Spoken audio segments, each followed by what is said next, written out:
Hello everyone, welcome you all in my new video. In this video, I am going to explain the two basics problem of remote sensing जो कि हमेशा exam में पूछे जाते हैं.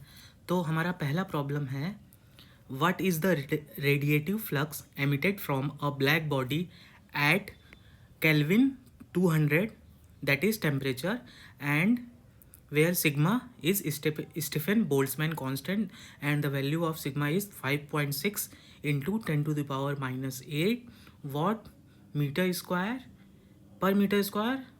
पर kelvin के पावर 4. तो यहाँ पे दिया हुआ है कि इस टेम्परेचर पे यानी कि 200 केल्विन पे रेडिएटिव फ्लक्स कितना एमिट होगा और यहाँ पे स्टीफन बोल्ट्जमैन कांस्टेंट की वैल्यू दी हुई है. तो स्टीफन बोल्ट्जमैन कांस्टेंट लॉ हमें कहता है कि total radiation emitted or total radiant by a black body over the entire electromagnetic range, सारे इलेक्ट्रोमैग्नेटिक रेंज यानी इलेक्ट्रोमैग्नेटिक स्पेक्ट्रम में जितने भी हमारे वेवलेंथ रेंज हैं उनमें जो हमारा टोटल रेडिएशन एमिटेड है वो इस एक्सप्रेशन से दिया जाएगा यानी कि m equal to sigma into T to the power 4, जहाँ पे t जो होगा हमारा वो केल्विन में होगा. तो सिग्मा की वैल्यू दी हुई है, हमने पुट कर दी. t की वैल्यू हमने 200 केल्विन दिया हुआ है तो हमने पुट कर दिया और सॉल्व करने के बाद हमारा m का वैल्यू आया 90.72 वाट पर मीटर स्क्वायर. तो ये हमारा आंसर है और ये CSIR नेट 2019 का क्वेश्चन है. और इसमें हमें बस ये ध्यान रखना है स्टीफन बोल्ट्जमैन लॉ क्या कहता है यानी कि ये formula sigma into T to the power 4. आगे अगला प्रॉब्लम है जो कि बेस्ड है विन्स डिस्प्लेसमेंट लॉ पे. तो यहाँ पे पूछ रहा है lambda max of a radiation emitted by a black body at 4000 kelvin in vacuum is filling the blanks micrometer.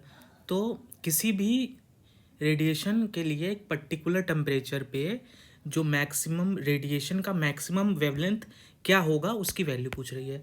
तो वो कहाँ से पता चलेगा, वो हमें पता चलेगा विन्स डिस्प्लेसमेंट लॉ या विन्स लॉ से.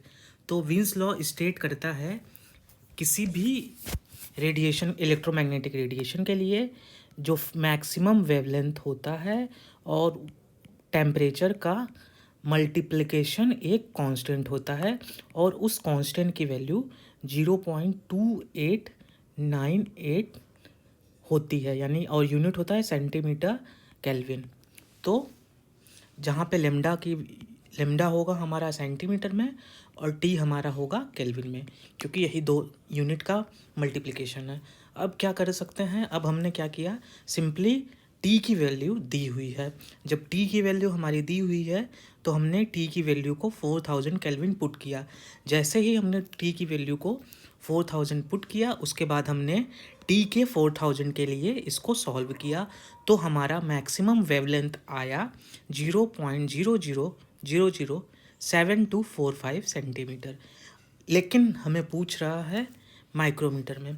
तो हमने पहला स्टेप क्या किया, सेंटीमीटर को हमने मीटर में कन्वर्ट किया यानी कि 1 मीटर इक्वल्स टू 100 सेंटीमीटर और 1 centimetre equals to 10 to the power minus 2 metre. तो यहाँ से हमने सेंटीमीटर को 10 to the power minus 2 metre में कन्वर्ट किया. यूनिट कन्वर्जन में ही गलती होती है इसीलिए ये प्रॉब्लम पूछे जाते हैं.